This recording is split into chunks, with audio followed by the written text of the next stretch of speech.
All right, so got a couple shots here with Savannah, and they came out really beautiful. Initially, though, I ran these through Retouching AI, and it does a really good job of skin retouching, where you just hit a button, pretty much just turn it on, and it cleans up the skin perfectly. But when you have like some challenging skin, like here, I'm going to turn what I did in Photoshop off. So here's the original on shot 1. Here's the original on shot 2. So this is the best of Photo AI could do with this, and it didn't do a great job actually with some of the skin issues here. So what I normally would have to do in Photoshop is a lot of dodge and burn. The patch tool, the clone stamp tool, really come in here and get these areas and focus on them and try and just blend it really well. That's what I did in the past. If you guys know a better way, definitely I'm all ears. But I think I have a better way right now, and that is just to use Generative AI fill. I will turn that on. It's a little bit smooth, right, on this one. It smoothed it out a little bit. I might want to blend some of this in there. But on the first iteration here that I tried, it actually got some of the texture in the skin here, and I was actually quite pleased with the results I got on this one. So let's get into it. All right, so I've got, let me just get rid of this background copy. You can see I've got my Gen AI right here where I went in, and I'll just turn that off. And so this is where I started from.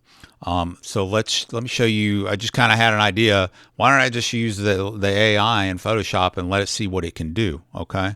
So let's do that. Make sure that you have your background layer selected. If you want to do Control J, that will duplicate it. So you start from a fresh layer here, and you don't do any destructive edits to the background. The Generative AI will create it all in new layers anyway, but we'll just start here. Again, I turned off my edits here, and I basically, there it is with them on, there it is with it off. So we're starting at the base. And I'm just gonna, this is what I did the first time. I really didn't think this was gonna work that well, to be honest with you. But I kind of just went down here like this. I could get that hair. That's a judgment call. Maybe I should have, but I'm just going to make that selection right there. And I'm just going to hit the generative fill button right down here. And I'll hit generate. I'm not even going to tell it what I want it to do because it knows what I want it to do, I hope. We'll see. So right out of the gate, it looks pretty darn good. I mean, it's a little bit smooth. We lost some texture, and I mean, yeah, I could just get a brush and blur it out, or in Lightroom, smooth it in Lightroom or do whatever. But this actually is pretty good if you turn it off just on the first result right there, just with the Generative AI. It did a pretty good job. It's a little smooth for me down here, but this part up here is great. I love it. Let's go to another variation. We get 3 of them. That one, it works. I'm not as crazy about that one though. And let's go to this one. This one's not bad. Getting a little weirdism with the hair there. Let's do, I like the first one the best, except for the texture that we lost, right? So let's just do a generate again and see what it gives us. All right, so we got another set of 3. Again, a little bit smooth for me. That's not bad. Not bad at all, actually. And remember, let me look at the third one before I get to that. This one's not bad either. Remember, you can go down, it creates this layer that's the generative fill layer, right? If I turn it off, there's the original, right? So that's not bad right there, actually. And how well this is going to work, you got the opacity up here. You can bring, select the layer, the generative fill layer, come up to this opacity, and maybe you bring it down just a little bit, and you can, blend in a little bit of the first, the original.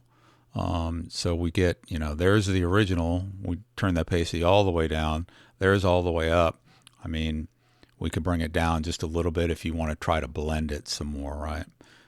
So maybe, about right there looks pretty good. So we still get some of the imperfections right there, but not bad. Let me go to this one and then this one. So I still think maybe this first one, you just got to pick one, right? Maybe that last one I was working on was pretty good. Let's zoom out.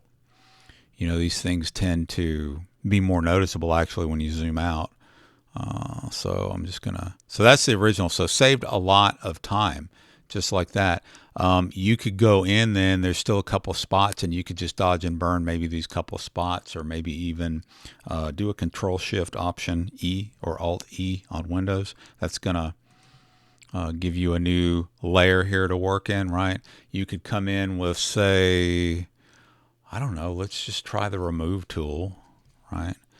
And just see what happens when I kind of just do that and that right there. Just come in here and see if that kind of blends it a little bit, and it does. So just like that, I kind of like that. So this saved me a lot of time. I can go in and make it a little bit better. She's got these high cheekbones. That's just the way she's got these real high cheekbones that come right up here, really pronounced, right? So that's actually, if we're looking at it, turn that one off and that one off. That's where we started. Let me group these together. All right, let me get my groups together. All right, so that's where we started, and that's where I finished. I think it did better maybe the first time. Let me turn this off, and we do the first. I kind of like that a little better. So you just got to kind of play around with it, but it's still a lot better than having to go in. I start here and just have to do a lot of smoothing and dodging and burning and clone stamping and using the patch tool to try and correct this. I think this was just a lot easier. Not perfect, but pretty darn good, right? I really like it. So the other elephant in the room, I don't know if you guys noticed, I'll turn this off, but was the blue eyes. I don't know where that came from. If it was from some previous edits, I was shining a blue gel onto the backdrop, so maybe that's where those came from. And in my original edits, you can see that I corrected that, so the whites of her eyes are no longer blue. How did I do that? Let's see if I can find one. I think it was this hue saturation right there. Yeah. So I just created a hue off topic now. If you're still here watching, most of you leave after 2 minutes. So the one or two of you that are left, you get the bonus, right? I just create a hue saturation layer. Just like this. Make sure you click on the hue saturation so you get the properties up here, not the mask, but this right here. And maybe I just, looking at the whites of the eyes only, pull the saturation back till I don't see that blue anymore. That's one way, but really a better way might be to take the little hand here and come over here, zoom in and grab a little piece of blue, and you can see right here, it selects blues, right? So I can bring the saturation of just the blues down and they're gone, right? Well, that's going to do it in the whole picture, right? See, I lost my blue background. It looks good, but I did lose the blue background. So what you want to do is go to the mask here, right? And hit Control I. That turns the entire effect off, and now I can paint that effect in. You can see she's got blue eyes. With painting white on black on a mask will reveal the effect. So the effect was hue saturation to reduce the blues, right? Go up and you can select blues. You can see that I pulled the saturation all the way back in the blues. That was the effect, but it's turned off because the mask is black. So wherever I paint white on the mask is going to turn it back on. I'm basically painting the effect on. So make sure your flow is up to something decent, like maybe 100% in this case. You're going to use a brush, all right? Make sure you have your brush tool selected. Come in here. Make sure you have the mask selected, the black part, right? Come in here and you're just painting on the effect of the hue saturation with the blues at -100. And I just got rid of the blues. Pretty easy. All right. Thanks for hanging in there. If you're still watching, I really appreciate you. I hope this helped you out. Give it a like, give it a subscribe if you haven't already, and have a good one.